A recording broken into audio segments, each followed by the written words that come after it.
Before this story begins, I want to ask you a small question. How many times have you said the word sorry today, even when you did nothing wrong? Maybe you apologized for asking a question. Maybe you apologized for sharing your opinion. Or maybe you apologized simply for being yourself.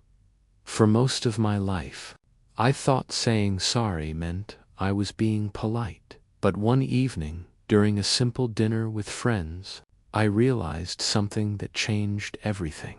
I wasn't apologizing for my mistakes. I was apologizing for my existence. And that realization forced me to ask a question that completely changed my life. When did I start believing that I had to apologize just to be who I am? Hello, and thank you for being here with me today. Before this story truly begins, I want you to think about something simple. Think about the last time you said the word sorry. Maybe it happened earlier today.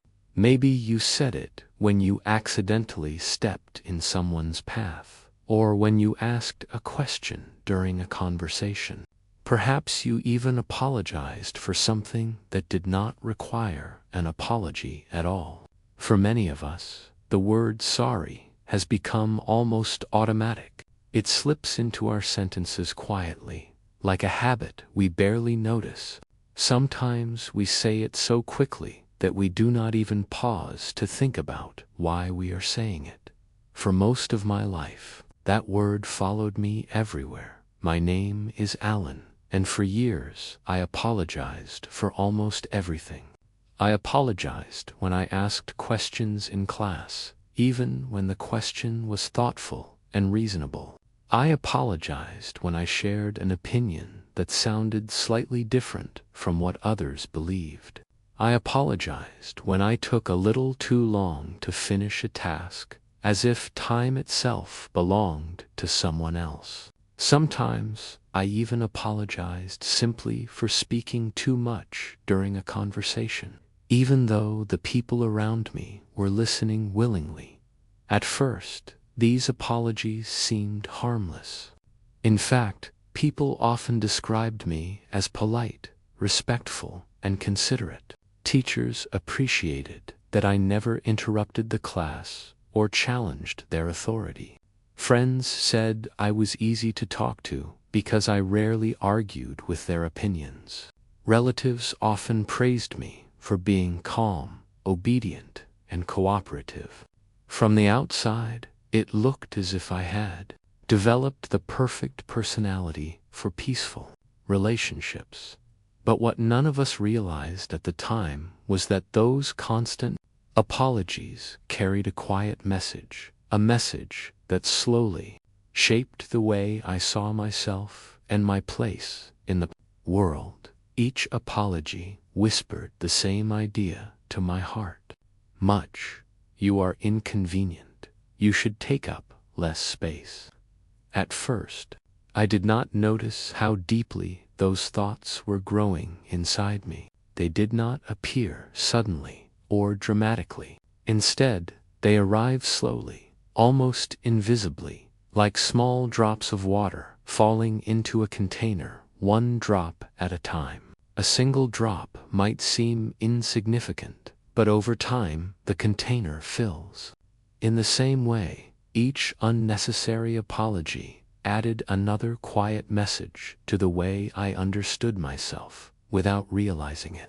I began adjusting myself to fit the expectations around me.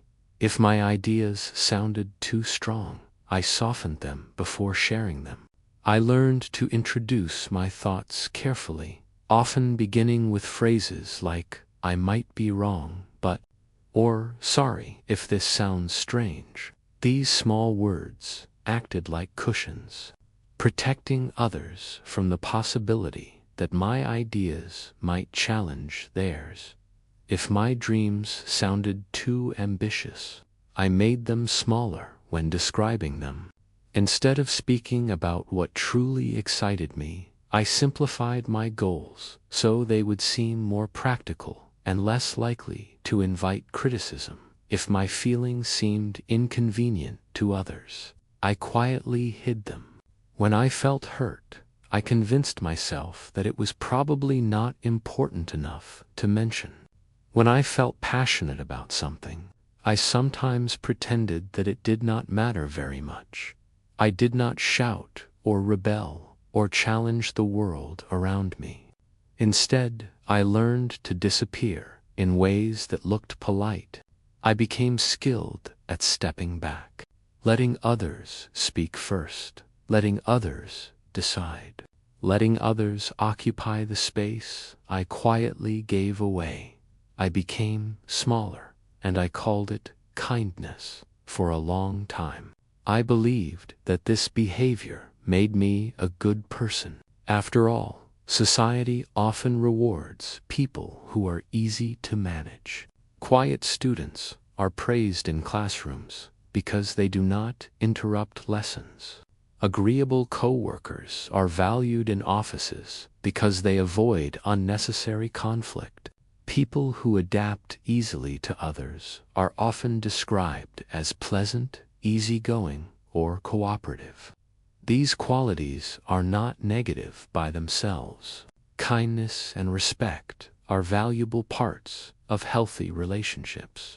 But what I did not understand at the time was that there is a difference between being kind and slowly erasing yourself. Kindness allows people to exist together with mutual respect. Self-erasure happens when one person quietly disappears so that everyone else can feel comfortable, and without realizing it, I had slowly learned to practice the second one. I adjusted my voice so it would never sound too strong. I softened my opinions so they would never create disagreement. I stepped aside so others could move forward without resistance. On the surface, this behavior looked like generosity, patience, and humility, but deep inside, something slowly began to feel wrong. At first, the feeling was difficult to describe. It was not anger, and it was not sadness exactly. It felt more like a quiet tension inside my chest, as if a small part of me was trying to speak but could not find the right moment. Sometimes this feeling appeared after conversations where I had stayed silent, even though I had something meaningful to say. Sometimes it appeared when I heard someone else express an idea I had been too afraid to share. There were moments when I walked away from discussions feeling strangely empty, as if I had left a piece of myself behind in the room. Other times, when I reflected on my dreams or ambitions, I noticed that they had slowly become smaller over the years, shaped not by what I truly wanted, but by what seemed safest to express. The strange thing was that no one around me had asked me to become smaller. Most people were simply living their own lives, speaking their own opinions, and pursuing their own goals.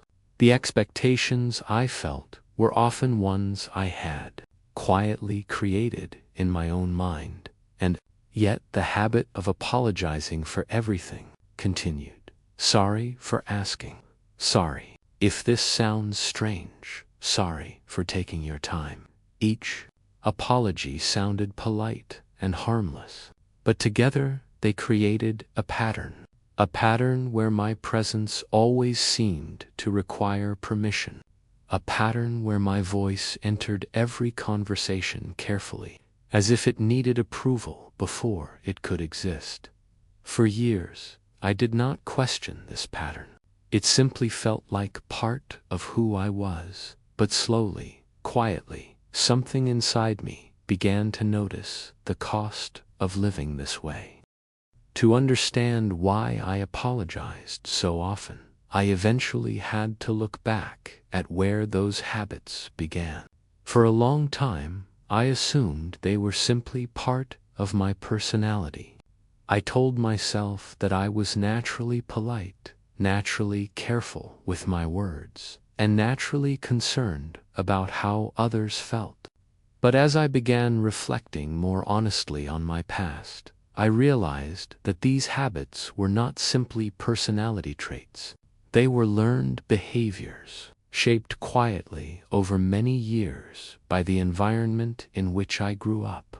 When I was a child, I learned very quickly that being easy to deal with made people happy. Teachers appreciated students who followed instructions without asking too many questions. In classrooms, the quiet students often received praise because they allowed the lesson to continue smoothly. Children who challenged ideas or asked difficult questions were sometimes seen as troublesome, even if they were simply curious. Without anyone directly telling me to stay quiet, I learned that silence was often rewarded. At home, the lessons were similar. Family members praised children who behaved calmly, listened carefully, and did not argue. Adults often described those children as good, while the ones who spoke loudly, disagreed openly, or demanded attention were sometimes described as difficult. I noticed these reactions even when no one explained them directly. Children are very good observers. We watch how people respond to us, and we slowly learn what kinds of behavior earn smiles and approval. Friends also played a role in shaping these habits. Many friendships during childhood depend on avoiding conflict. When disagreements appear, they can feel uncomfortable and confusing.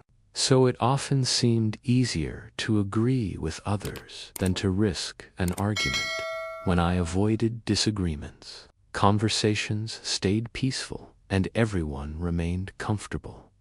At first, these lessons felt simple and harmless. I wanted people to like me, just like every child does. Approval felt warm and encouraging, like a light that made everything around me feel safe. And the easiest way to earn that approval seemed to be staying quiet and agreeable. When I behaved this way, adults often smiled and nodded approvingly.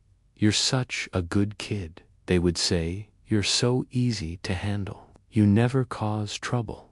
Those compliments felt incredibly reassuring. As a child, hearing those words made me feel valued and appreciated. Naturally, I wanted to continue receiving that kind of approval, so I continued behaving in ways that produced those reactions. But over time, something subtle began to happen. Those compliments slowly shaped. It was not a belief anyone clearly explained, but it grew quietly through repeated experiences. I began believing that love and acceptance were given to people who did not make things difficult. And once that belief settled into my thinking, it began guiding many of my choices. So I made sure not to make things difficult. If I disagreed with someone, I stayed silent rather than risk creating tension. I convinced myself that my disagreement probably was not important enough to mention. After all, keeping the peace seemed more valuable than proving a point. If I felt hurt by someone's words, I told myself that my feelings were probably exaggerated. Perhaps I had misunderstood their intention. Perhaps I was simply being too sensitive. Instead of expressing my feelings, I quietly pushed them aside. If I wanted something that others did not understand, I often let the desire fade before it became a conflict. Dreams that required explanation or persuasion sometimes felt too complicated to defend, so I quietly released them. At the time, I truly believed I was protecting harmony in my relationships. I thought I was helping everyone around me feel comfortable and peaceful. In my mind, Avoiding conflict meant being considerate. I believed that, by adjusting myself, I was helping the people I cared about feel relaxed and respected. But what I did not realize was that while I was protecting peace for others, I was slowly losing peace within myself. Every time I apologized unnecessarily, I erased a small piece of my own voice. Every time I avoided sharing my thoughts, I moved slightly further away from the person I truly was. Each quiet decision seemed insignificant at the time, but over the years they began to form a pattern, and patterns have a powerful influence on the way we live. What began as a simple habit of politeness slowly turned into something deeper.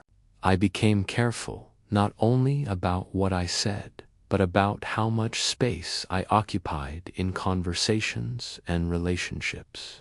I learned to soften my opinions before sharing them, often beginning sentences with apologies or disclaimers. Words like sorry and maybe I'm wrong appeared frequently in my speech, almost as if they were protective shields. At first, these shields felt useful. They reduced the risk of disagreement, and they made others feel comfortable. But they also created a subtle distance between my true thoughts and the words I allowed the world to hear. Inside my mind, ideas and emotions continued to exist freely. I had opinions, dreams, and questions, just like everyone else.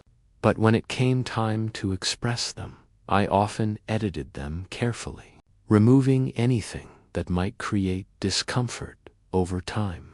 The difference between what I felt and what I expressed became larger.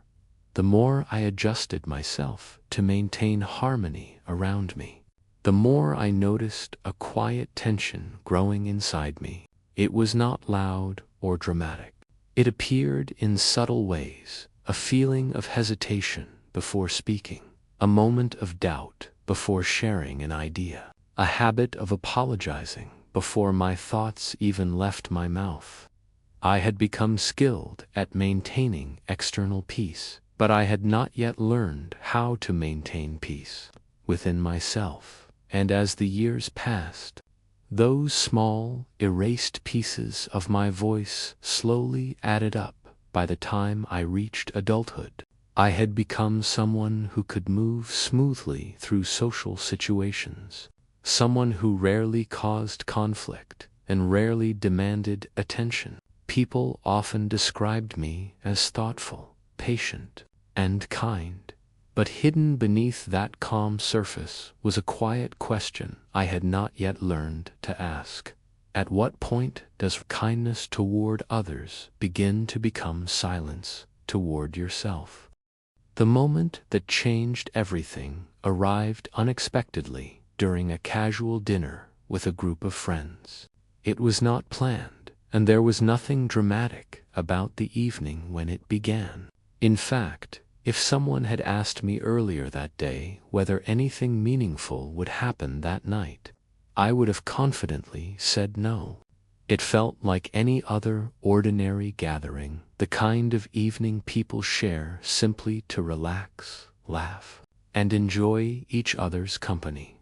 We were sitting around a small table in a cozy restaurant that we often visited after work. The warm lights above us created a comfortable atmosphere, and the quiet music in the background blended softly with the sounds of conversation around the room.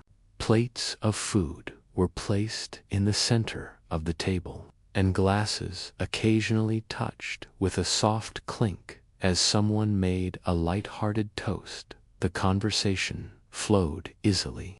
Someone talked about a recent trip they had taken, describing the unfamiliar streets of another city and the excitement of exploring a new place.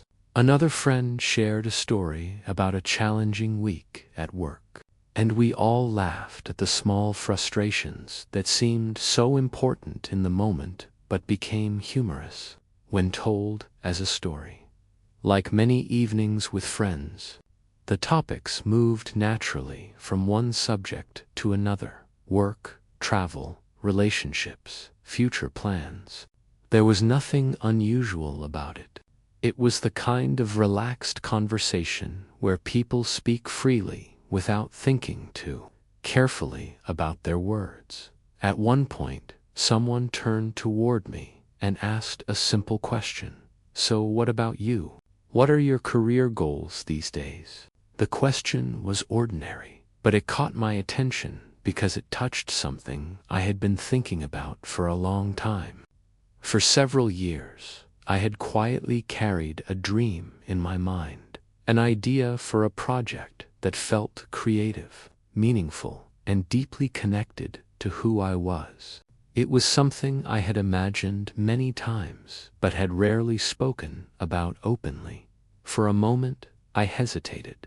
Sharing that dream felt slightly uncomfortable because it meant revealing something personal. But the friendly atmosphere of the table made it feel safe enough to speak honestly. So I began explaining the idea. I spoke about the project I had been thinking about, describing the kind of work I hoped to create someday.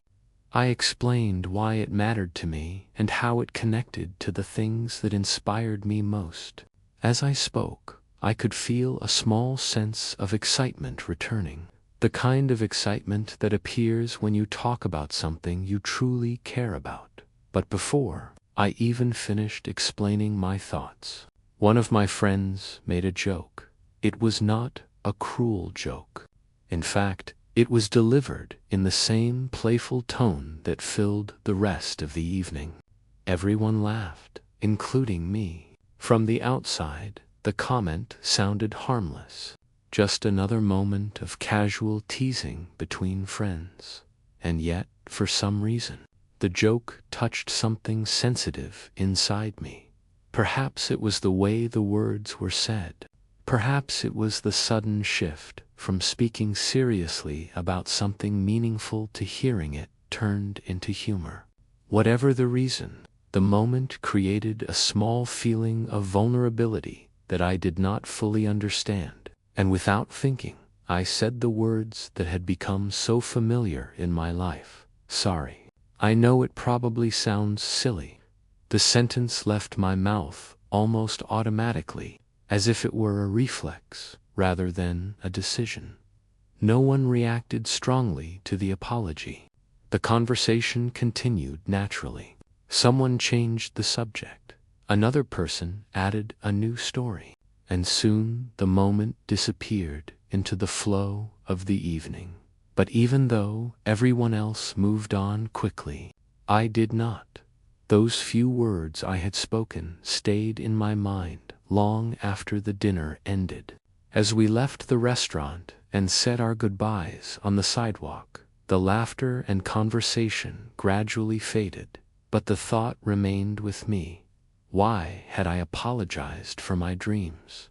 The question felt strange at first. I replayed the moment in my mind again and again as I walked home through the quiet streets. There had been nothing wrong with sharing my idea. I had not interrupted anyone, and I had not offended anyone. And yet my first instinct had been to apologize. Why had I treated my ambitions as if they were inconveniences? The more I thought about it, the more uncomfortable the realization became. My dream had not been the problem. The joke had not truly been the problem either. The problem was the way I had responded. I had apologized simply for expressing something meaningful to me that night. When I returned home, the apartment felt unusually quiet. I turned on the light and placed my keys on the table.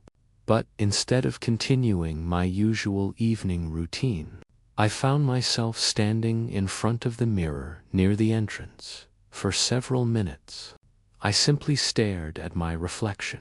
The room was silent, except for the faint sounds of the city outside the window. Cars passed occasionally on the street below, and distant voices drifted upward. For a moment, before disappearing again in that quiet space.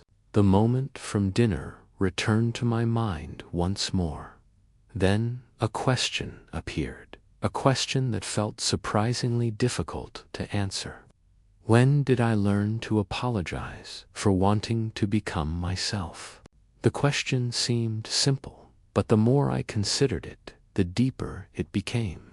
I searched my memory for an answer, trying to remember the first moment when I had begun to treat my dreams as something that required an apology, but no clear memory appeared. Instead, there was only silence, and the silence that followed that question felt louder than any response, because in that silence, something important began to reveal itself for the first time. I started to realize that my habit of apologizing was not just about politeness, it was about permission. For years, I had been quietly asking the world for permission to exist exactly as I was. I realized that I was not apologizing because I had done something wrong. For a long time, I had believed that my apologies were simply a sign of good manners. I told myself that saying sorry was a way of showing respect, a way of making others feel comfortable. But as I began looking more honestly at the way I spoke and behaved, I noticed something deeper beneath those words. The apologies were not always connected to mistakes. Often, they appeared when I had done nothing wrong at all. I was apologizing because I did not feel worthy of taking up space. That realization came slowly, like a light turning on in a room that had been dim for years. Suddenly, moments from my past started to make sense in a new way. I remembered how often I softened my words before speaking, how often I tried to make myself smaller so that others would not feel uncomfortable. I remembered the countless times I had apologized simply for expressing an idea, asking a question, or sharing a dream. Every sorry I said carried a hidden message. Please don't reject me. Please don't think I'm too much. Please allow me to stay. Those messages were never spoken directly, but they were present inside my words. They shaped the way I interacted with the world, guiding my tone, my posture, and even my thoughts. Without realizing it, I had spent years asking for permission to exist comfortably in my own life. When I finally saw this pattern clearly, I felt something I had not expected. Anger. It was not a loud or explosive anger.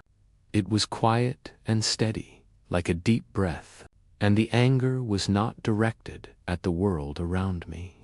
It was not directed at my friends, my family, or the people I had encountered throughout my life. It was directed inward. I felt angry at the way I had quietly erased myself. For so many years, I had been so focused on making everyone else comfortable that I had forgotten to give myself permission to exist. I had adjusted my words, my dreams, and my opinions so carefully that sometimes I barely recognized the person behind them. Somewhere along the way, I had learned to believe that peace in a room depended on my ability to shrink. The more I reflected on this realization, the clearer it became. I had not lost my voice suddenly. I had slowly given it away, one apology at a time. That realization did not lead to a dramatic transformation overnight. I did not wake up the next morning with a completely new personality. I did not stand up in front of everyone I knew and announce that everything about me would suddenly change. Life rarely works that way. Instead, something quieter happened. I made a promise to myself. It was a simple promise, but it carried a meaning that felt powerful from that day forward. I would stop apologizing for being who I am. At first, this promise felt uncomfortable. Speaking honestly, without adding the word sorry, felt strange, almost like walking without a familiar support. For years, apologies had acted like small shields, protecting me from the possibility of rejection or criticism. Without them, I felt exposed, but I decided to practice anyway. I began with small changes. When I needed help, I asked for it without apologizing first. Instead of beginning with sorry to bother you, I simply asked my question. At first, the words felt unfamiliar in my mouth, but over time, they became easier to say. When I had an opinion during conversations, I shared it calmly instead of hiding it behind hesitation. I spoke clearly about what I thought, even if my view was slightly different from the others around me. When someone dismissed my feelings, I explained my perspective instead of pretending that everything was fine. I learned that expressing how I felt did not automatically create conflict. Often, it simply created understanding. And when I wanted something meaningful, whether it was a new opportunity, a creative idea, or a personal goal, I pursued it without guilt. Each of these actions felt small in isolation, almost insignificant, but together they created a quiet shift inside me.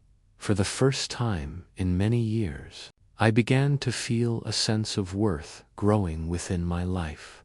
This sense of worth did not come from sudden praise or recognition from others. In fact, most people around me did not even notice the changes at first. The difference existed mostly inside me. It came from the simple act of honoring myself, from speaking without apologizing for my existence, from allowing my thoughts and feelings to stand on their own. Of course, not every reaction from others was positive. Some people seemed surprised when I spoke more honestly than before. A few even appeared uncomfortable with the new version of me, the version who no longer shrank to maintain perfect harmony. But the people who truly cared about me remained, and those relationships began to feel deeper and more genuine. Conversations became more open, and I no longer felt the need to hide pieces of myself in order to be accepted. Looking back now, I understand something that once felt impossible to see. You cannot become who you were meant to be while constantly apologizing for being yourself. The two paths move in opposite directions. One path asks you to disappear. The other asks you to stand gently but firmly in your own truth. I did not become louder. I became clearer. I did not become perfect. I became honest. And in that honesty, something remarkable happened. The quiet tension that had lived inside me for so long slowly began to disappear. In its place, I discovered something I had been searching for without even realizing it: the freedom to exist exactly as I am. Before we end this story, I want you to pause for a moment and think about something. How many times in your life have you apologized? Not because you made a mistake, but because you were afraid of taking up too much space. Maybe you apologized for your ideas. Maybe you apologized for your dreams. Or maybe you apologized simply for being different from what others expected. For many of us, these apologies become habits so quiet that we no longer notice them. But the truth is something important. Your voice was never a problem. Your dreams were never an inconvenience. And your existence has never required permission. The world does not need a smaller version of you. It needs the honest one. The one who speaks even when the voice feels uncertain. The one who stands calmly in their truth. The one who no longer apologizes for simply being human. And maybe tonight, after hearing this story, you can try something small tomorrow when you speak, when you share an idea, or when you express what truly matters to you. Try doing it without saying sorry first. You might be surprised by how powerful that small change can be, because sometimes the most important step toward becoming yourself is simply giving yourself permission to exist. Thank you for spending this quiet moment with me, and if you would like to continue learning English through calm and meaningful stories like this one, you can stay here with me. There are many more stories waiting for you.